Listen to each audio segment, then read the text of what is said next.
blåmann. Hvis du drar i den, så mister jeg lengden. Ja, sånn da.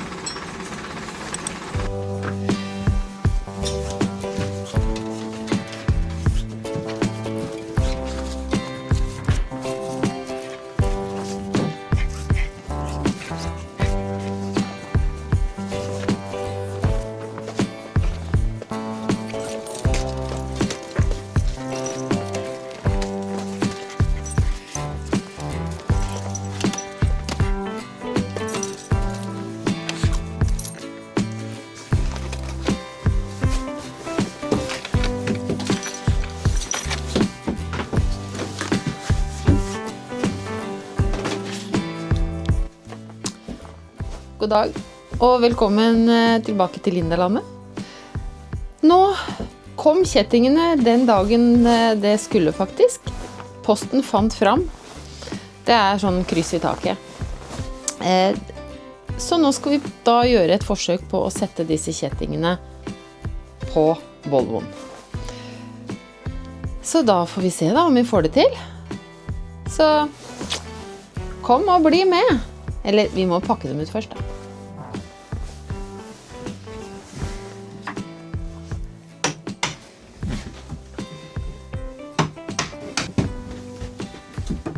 Da får vi åpne da. Kassa med kjettinger. Det da blåmann. Bråker jo fælt. Dette blåmannkjettinger fra Flom. Flomkjetting? Flomkjetting, ja. Veldig fin blåfarge da.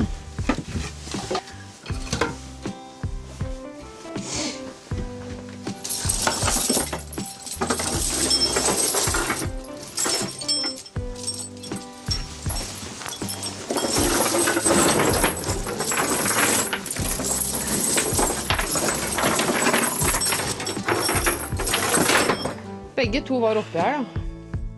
Det var bra. Men da får vi fyre opp traktoren da. Ja. Skal vi ta ut kjettingene først, eller skal vi...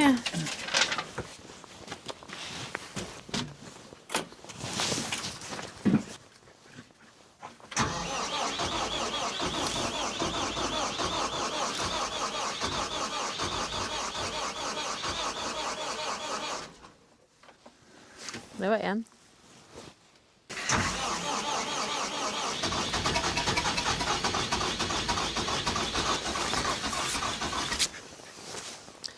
To. Nei, ikke vær sure på hverandre.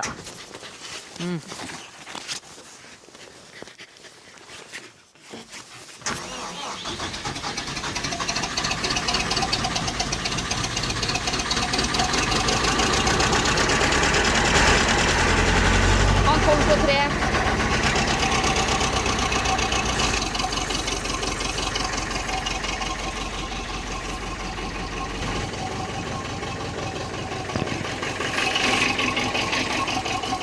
Alle gode ting 3. Jeg får stå og gå litt på tomgang.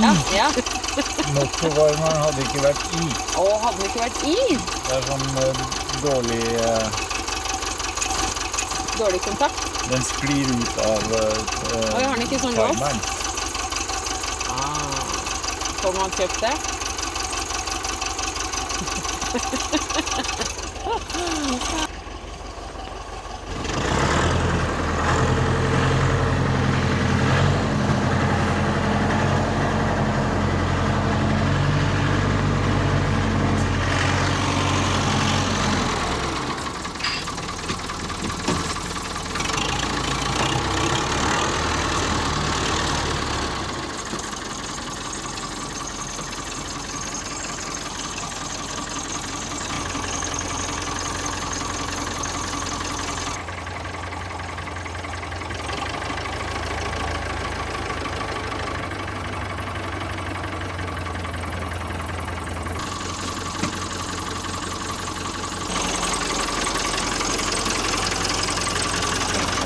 finne en vedpinne og legge sånn ikke spiller det. Ja.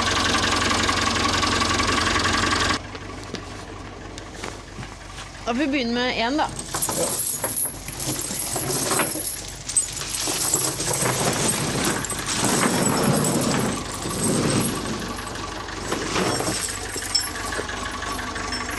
Før vi bestemte oss for denne traktoren, så visste vi faktisk ganske lite om Volvo som traktorprodusent. For dette var ikke et merke vi hadde vokst opp med, og det var ikke et navn vi kunne så mye om fra før heller. Så etter at traktoren kom hit, så har jeg begynt å lese meg litt opp på nettet og i noen gamle traktorbøker og hefter som vi har liggende rundt omkring her. Og i denne videoen deler jeg litt av det jeg har funnet, ikke som noen ekspert, men som en som er nysgjerrig og har lyst til å lære. Må snu den da.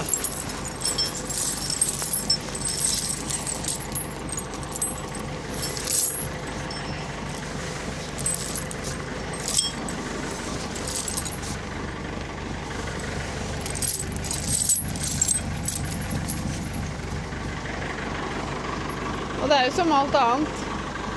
Alt ser jo lett ut når man har enten sett hvordan man skal gjøre det. Er det sånn link til våre monteringsvideoer og steg for steg monteringsanvisninger? Det trenger vi. Jøss, så smart. Ja, da får vi gå og skanne. Det er greit.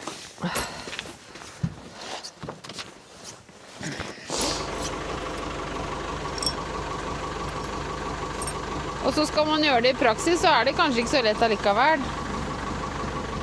Ja, det er sant. Men før vi har prøvd, så er vi jo verdensmestere. Neida, vi er jo ikke det. Det er noe forskjell hvem av dem som går på først, eller?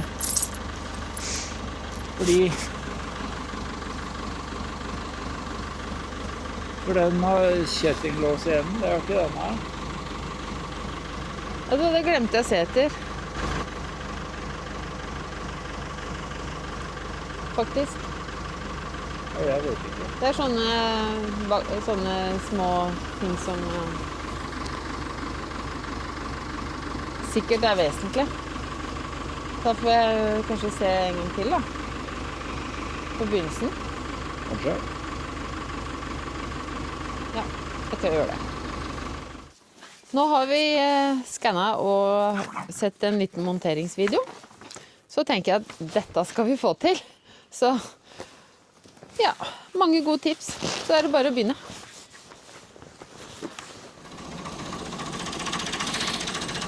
Hadde du løsninga? Ja, i hvert fall som jeg tror jeg har sett.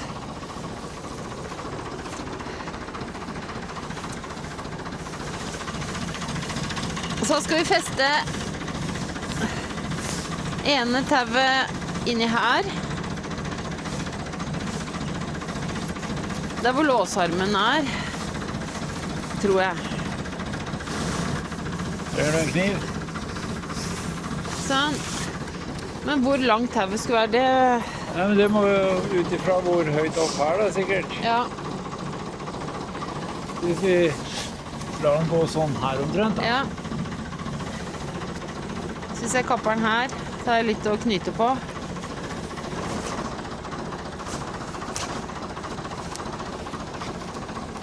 Jeg tar den så ikke du skader deg selv. Ja, takk.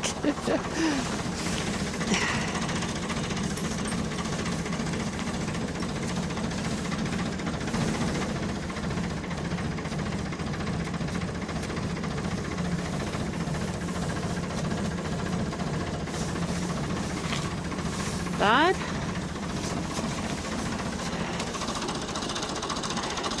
Så kommer det interessante da. For nå prøver jo vi den varianten hvor vi hekter tauet på selve dekket. Så vi prøver jo det først. Så får vi se om den holder seg på plass. Du må løfte den på da. Da får vi løfte den på da. Vent der. Ta på hver vår side, vet du. Ta hver vår side. Ok.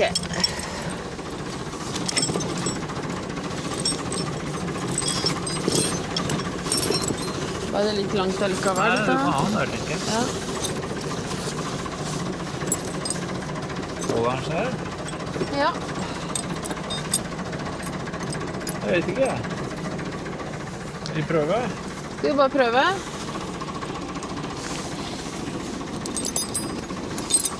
Men disse får vi bare løse etterpå. Det er kanskje derfor skulle tauet vært i dem?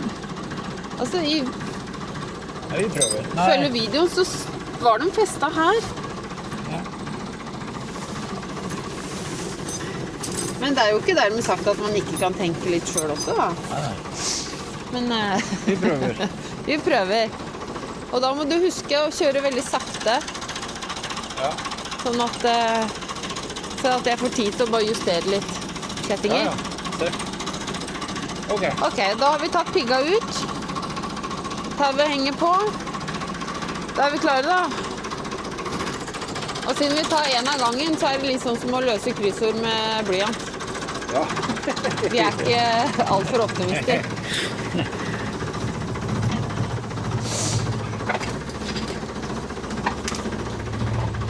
Skal vi se.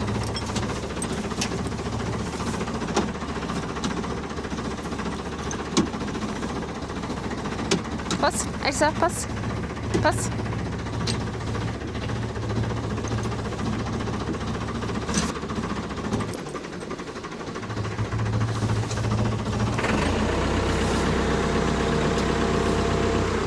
Bør.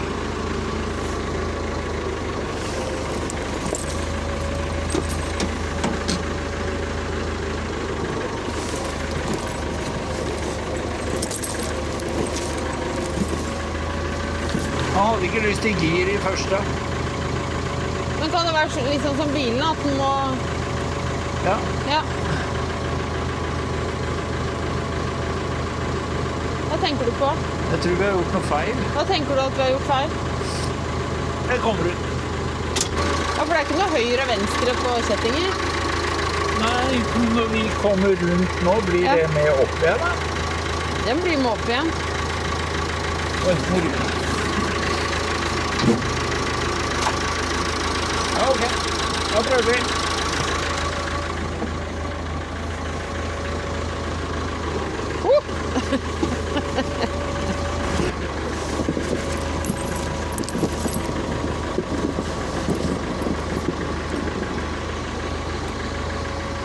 Ja.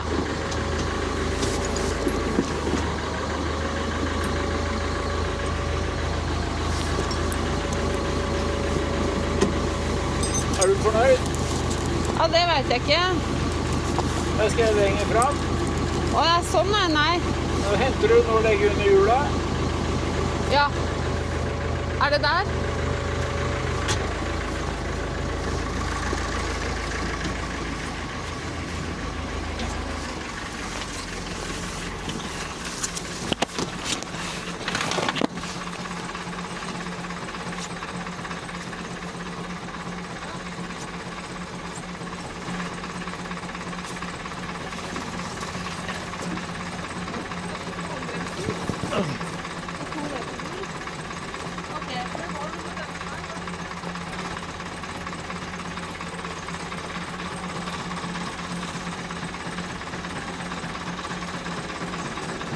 Hva da? Ja, disse skal ta seg. Har du den? Den nå?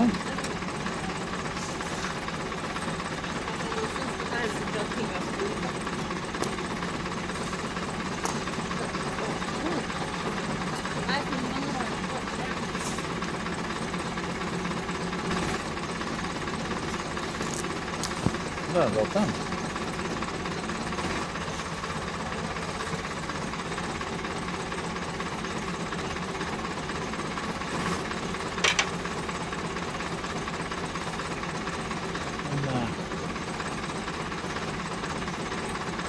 Jeg vet ikke helt hvordan dette er ment å funke med.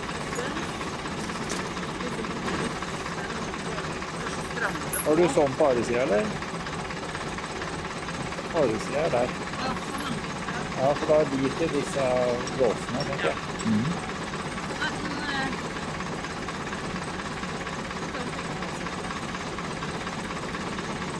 Jeg vet ikke helt... Jeg skjønner ikke disse. Ja. Da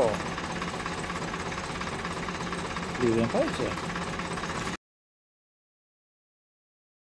Der tenker jeg. Så hvis du nå får løftet den, så En psykolog. En litt yoga.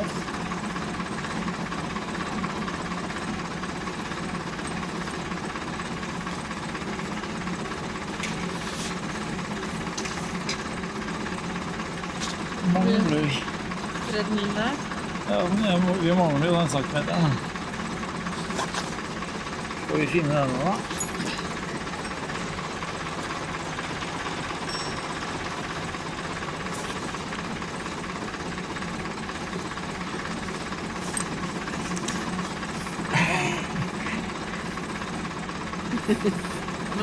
Han jo her.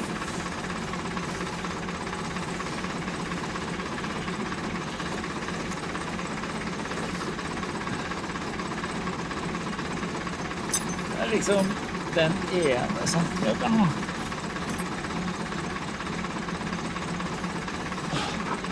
Hadde vi kunnet bruke disse, da, så hadde jo problem. Jeg skjønner ikke pointet med det der. Jeg er sikker på at ikke de skal på da. Ja, men hvordan skal vi feste den, tenker du? Åja! Hvis den er til å skru, det må den ikke. Hvis den hadde vært til å ta ut, så kunne vi bytte, ikke sant? ser du på. Den er bare vanlig vente. Og det er rundt i begge ender. Ja, så vi får den jo elegant på der. Ja, vi har jo ikke noe lås. Nei, hvis du holder her, Ja. jeg prøver å...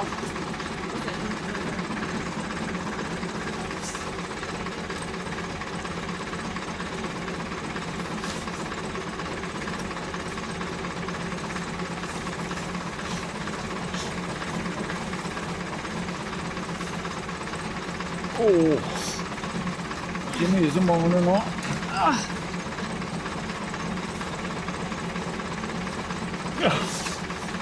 Sånn. Der. Der. Det var bare en da. Og jeg holdt på hendene. Du er også klar. Ja, men denne... Ser det sånn her?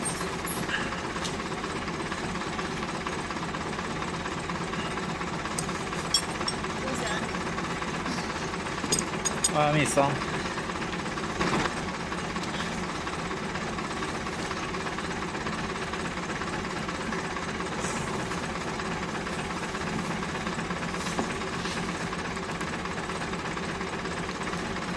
Men Mye mangler det. en centimeter, en halv. Hvis du drar i den, så mister jeg lengden. Ja, sånn ja. Ok, dra til toppen i stedet. Og ta den inn. Det var det du sa på bryllupsknappa. Skal vi se. Vi har den her, vet du. Men jeg får den ikke på. Ja, det skal bli sjukt Og disse vansker da. forbanna hansker, da. Jeg klarer ikke å få den til. Prøv du. Jeg holder den, så prøver du å slenge den.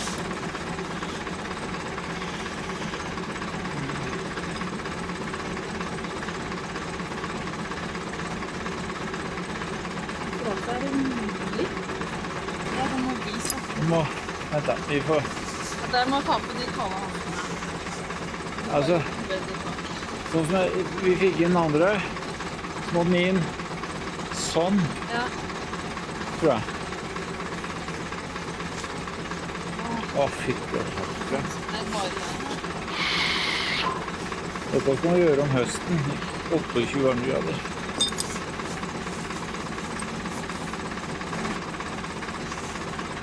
Vent litt, jeg har en idé.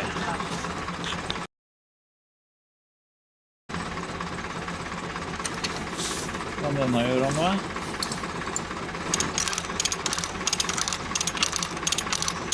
Nå får vi aldri ha en, for det er noe gærent. Det er noe. Vi kjører rundt med den da.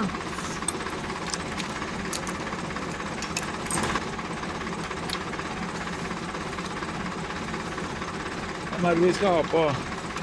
Den. Hvis vi setter den. Men jeg skjønner ikke hvorfor disse her er med. Nei, ikke her.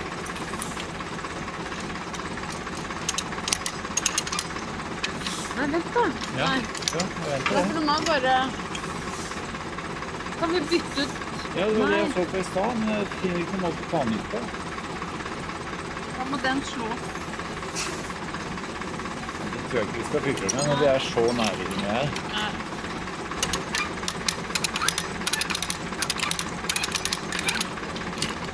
Vi drar den opp.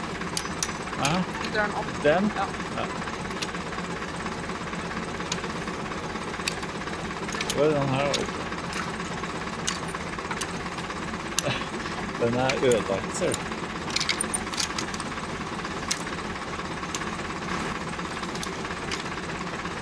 Sånn. Som vi har prøvd med en tidligere allerede.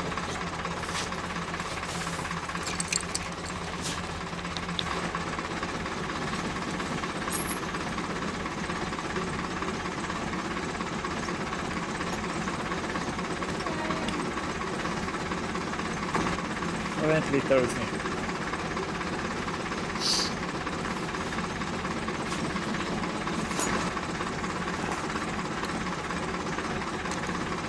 Så hanskene, altså.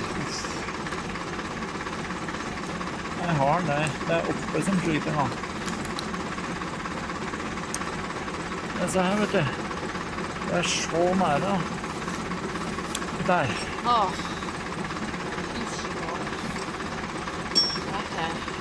Jeg vet ikke om han sitter som han skal, da. Han skal jo opp og rundt, vet du.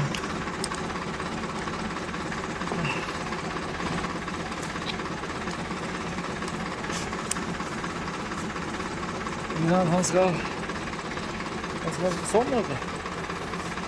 Ja. Du kan jo pakke den en gang. Skal jeg ta hammeren?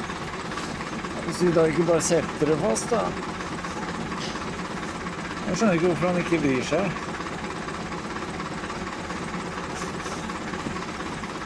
Eller så kommer dette til å hoppe, er jeg redd. Den virker litt trang.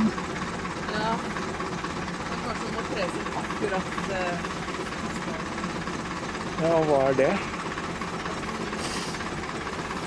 at du må presse den der, liksom. Akkurat inn i veien.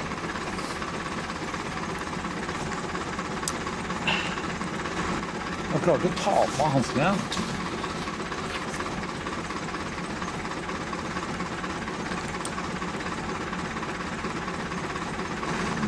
Hold den sånn, liksom. Ja.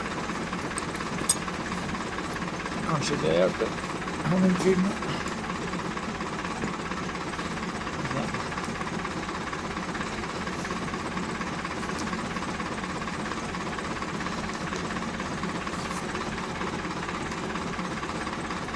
Akkurat som ikke vil inn riktig vei. Ja.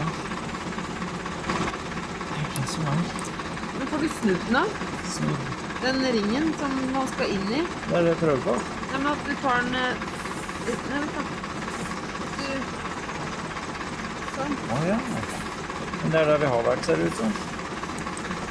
Ser du? Ja, men at den går om å presse den riktig vei. Ja, ok. Så hva er riktig vei da, når vi har prøvd alle veier?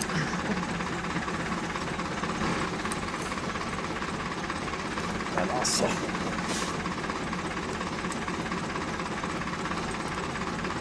Det jeg ikke skjønner. For her skal den bry seg akkurat som den andre gjorde, ikke sant? Det vil den ikke. Og hvorfor ikke? Nei. Kjettingen er bakfra. Er den bak fram? Ja, den siden her skulle vært på det hjulet. Nei, er det sånn? Dette er høyre og venstre. Er det høyre og venstre setting? Det er fordi det står left and right, da. Ja. Så er det right and left instead. Yes, right. Ja, nei, jeg vet at pokker var Men vi sender dem tilbake. Produksjonsfeil, dette er jo. jeg ble ikke brukt feil. Så har den gått sånn inn og på plass. Ja, det var det den andre gjorde, da. Der skulle den vært tredd rett nedi der. Ja.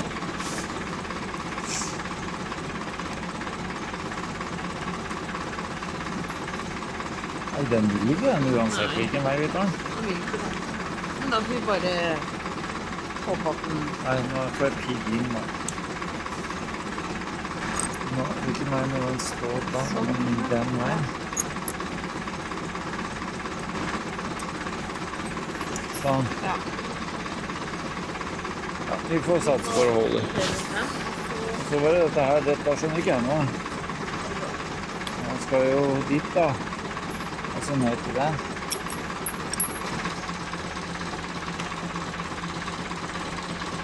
Sånn. Jeg vet ikke hvem vi skal prøve den på, jeg. Så vi begynner på nederste, og så er det stramme etter hvert. Nei, det er for svagt. Man må på den andre, tror jeg.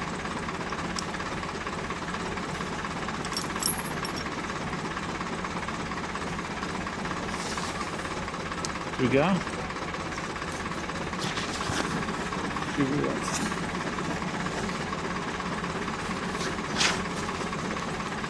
Ja, kanskje du hadde rett?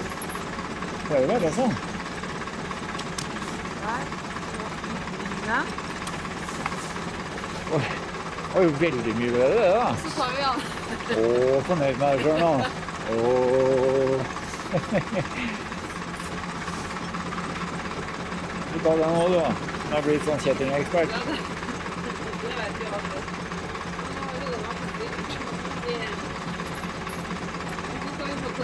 Ja, det er jo et godt spørsmål. Når det står Volvo BM i fronten, så er ikke det bare et modellnavn. BM står for Bolinder Munktel. Det er et svensk motornavn med røtter langt tilbake i tid.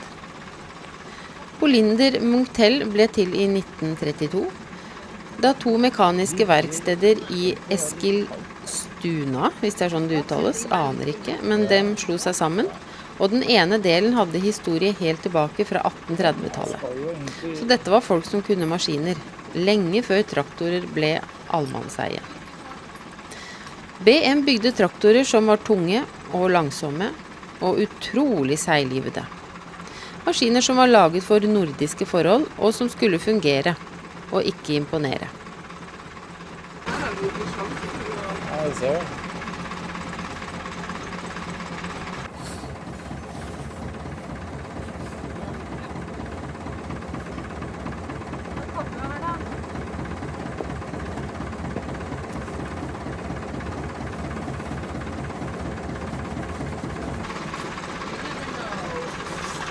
Jeg synes kjetting virker alt for tight, altså. Jeg skal jo kunne få en hånd under her, egentlig. Ja, det gjør jeg jo for så vidt, hvis jeg tar det.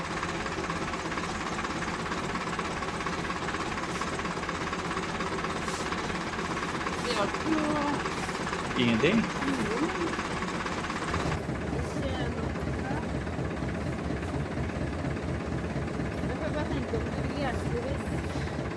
For dere som kan det meste om Volvo fra før, så er dette kanskje ikke den mest spennende videoen. Men vi håper også å treffe dere som liker litt traktorhistorie, og som er litt nysgjerrige, akkurat som oss. Eller som kanskje selv vurderer å kjøpe en Volvo en gang. Altså, vi er helt blanke, men vi vil lære. Og det vi lærer, deler vi gjerne med andre som også vil høre. Nei, du må ta av kombrekket.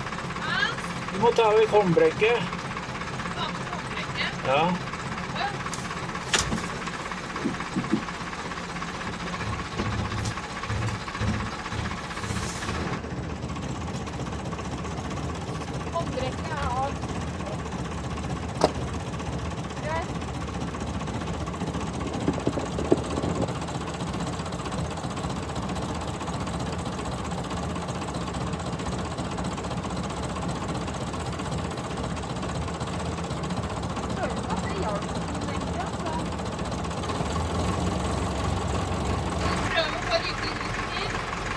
Ja, men du må ikke rygge for langt heller da.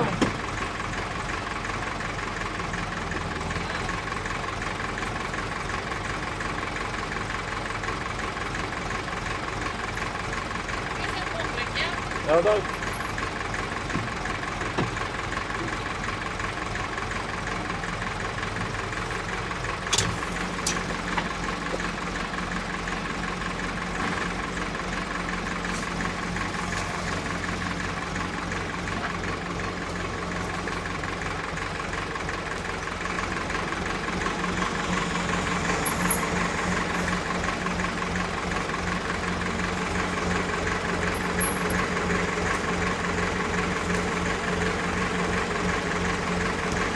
På 1950-tallet så kom Volvo inn i bildet.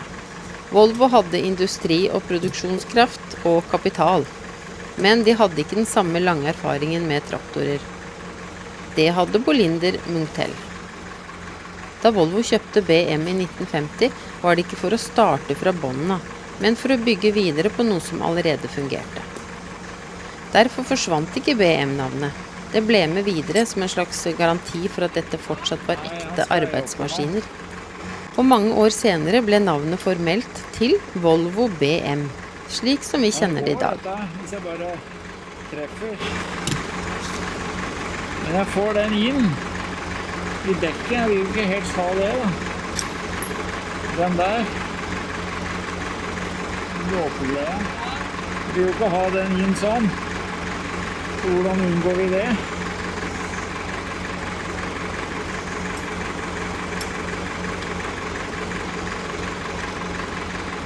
Skal vi se, den vil jo gå og gnage i dekket.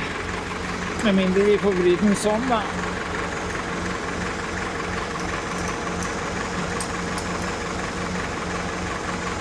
Vil du sette ned kameraet nå?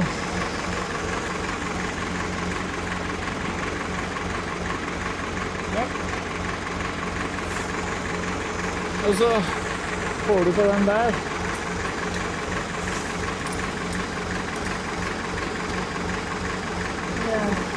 Jeg skal ha den inni, sånn her. Her, ja. Den går jo inn i dekket, da, men det ble litt der, ja.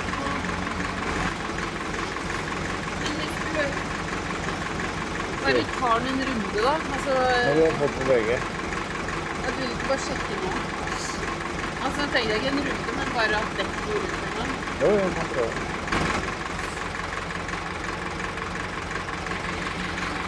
Volvo var faktisk en betydelig traktorprodusent i mange år, og særlig gjennom BM-arven. Men mot slutten av 1970-tallet ble markedet tøffere. Det ble flere produsenter og hardere konkurranse.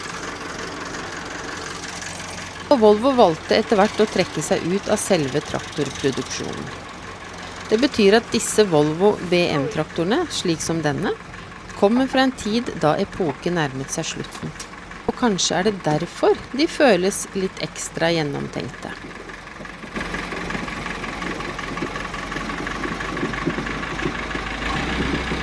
Volvo BM 2250 er en av de senere modellene. Den ble laget i ganske begrenset antall, og finnes både som tohjulstrekk og firehjulstrekk.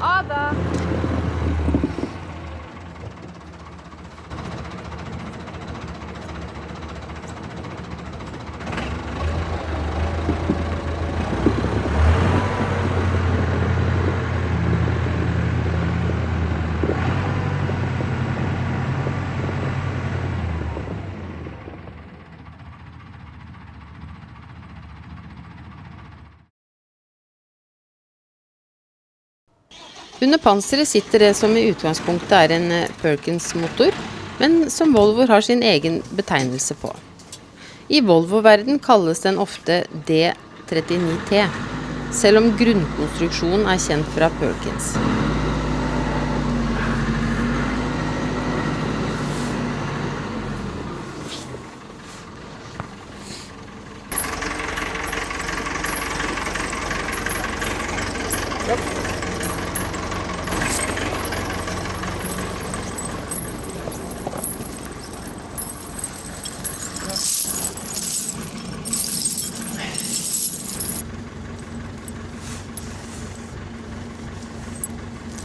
De der skjøtene.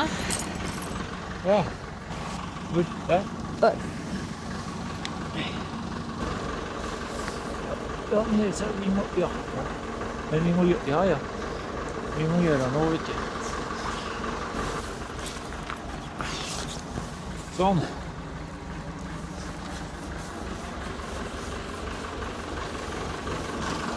Ja, så det er ikke sikkert det går. Her får vi et problem, vet du. Ja, der buler den, ja. Oi. Det så jeg jo ikke når jeg var så på traktoren. Det blir et problem. Det er helt sikkert. Jeg vet ikke når et problem blir det.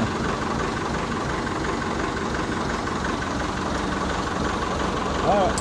Ja, ja. Nei, Adam, jeg greier fortsatt å gjøre dette selv. Pass.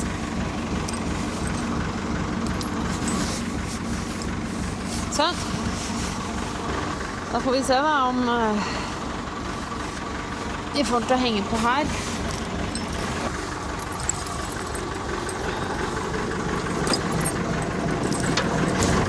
Sånn. Du som er kjettingekspert. Ja, riktig. Ok. Ja. Ja, for det er klart at det er det jeg prøver å... Hvis jeg får den til mest mulig midt på, ikke sant? Ja, ja. Så var kanskje det jeg gjorde feil i stad, at jeg hadde den for mye... Jo, men det du gjorde feil i stedet, kan du gjøre riktig nå. Ja, Riktig re, da. Riktig re. Ja, jeg skal Ok. prøve. Er du klar? Ja.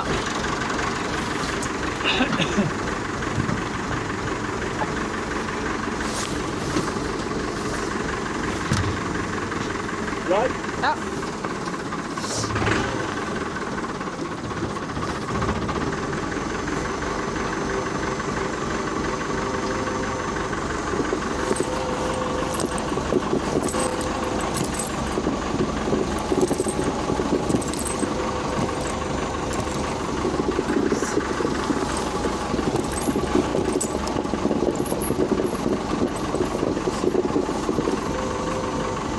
Ja. Jeg må ha et håndbruk. Hæ? Hva sa du? Skulle låsen vært lenger... Skulle du rygga litt, tror du? Hvorfor det? Om den skulle vært lenger...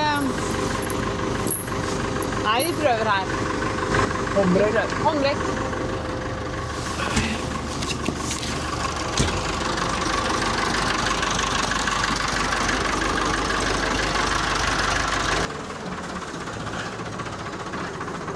Ok.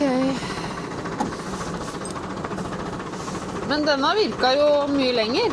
Nei, jo, kjettingen. Her er det jo bare å tre på. Ser du det? Jeg ser det. Men er det mønstret som gjør at... Ja, det er det.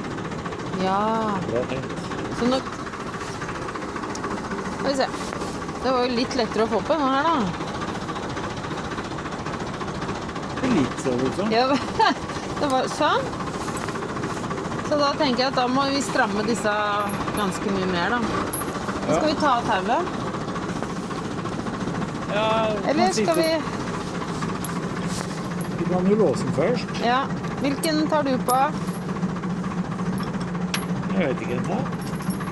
Ja, innerste, tror jeg. Skal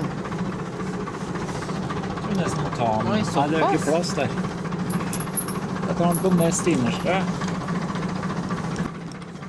Det er fint å vite at dette ikke bare er en tilfeldig maskin, men det er slutten på en lang svensk traktorhistorie der Bolinder, Montel og Volvo møtes i en og samme maskin. Ok, hvilken skulle vi ta? Nest innerst. Det er den.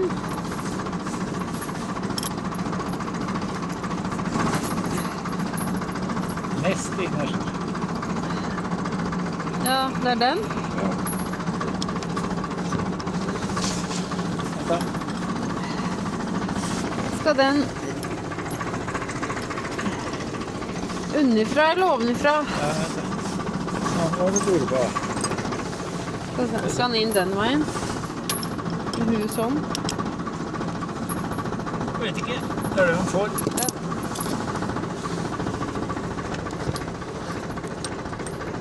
Hvis du kikker på den, sånn ja, takk. Sånn. Det dekket der tok 10 minutter, eller? Ja. Så konklusjonen er, det lønner seg å slitte dekk. Altså hvis de skulle hatt fullt mønster, så måtte vi ha hatt den... Da må vi bruke de skjøtegreiene. Ja, men da måtte vi kjøpt en sånn skjøtedel, Ja. som jeg ikke husker hva de kaller, men Jeg tror denne sitter jo riktigere, sånn som jeg på høyt får vi hendene under overalt. ja, Så denne skulle vært svakere litt. ja. Men vi kan se om hvordan det sitter først. Ja. Prøv med en spinn da. Prøv en spinn, du.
Ha det.